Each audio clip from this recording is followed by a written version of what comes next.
And one of the real keys in this exercise and this week when we focus on it is that, again, I do want you to be realistic with how you spend your time and think about how you want to spend your time, right?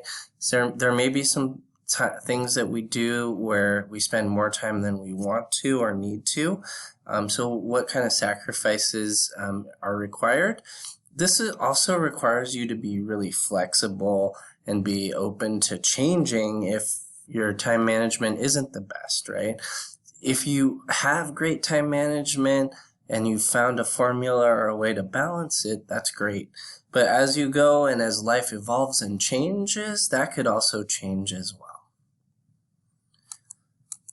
Okay, so just want to think about what is the hardest part about time management. Is it, for example, the commitment to it? What happens if things change and you have to adjust? What's hard about managing time? Is it because social networking is so tempting and always wanting to be connected?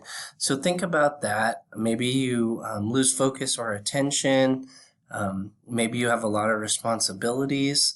So think about it and reflect on what is the hardest part about time management for you.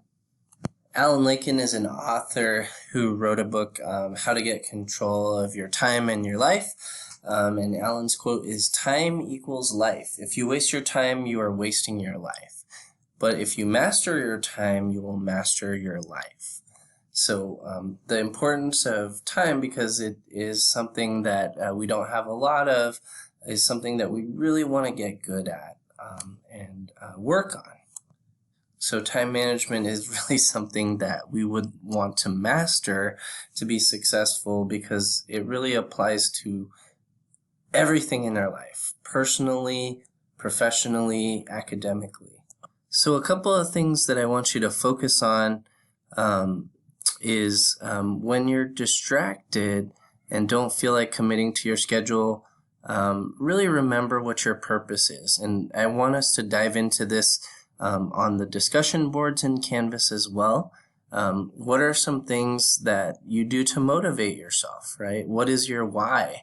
And what is your purpose, right? And we talked a lot about that last week in terms of really when times get tough, just focusing and finding that purpose and that why.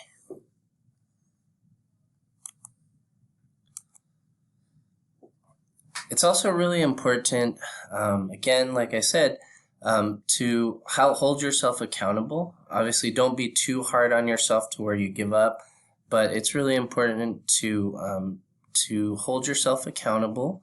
So on the discussion board, want to talk about what you've planned for the week and whether or not you've achieved them. So keep an eye out for those discussions in class. And again, I want to thank Min Ann for developing this lecture.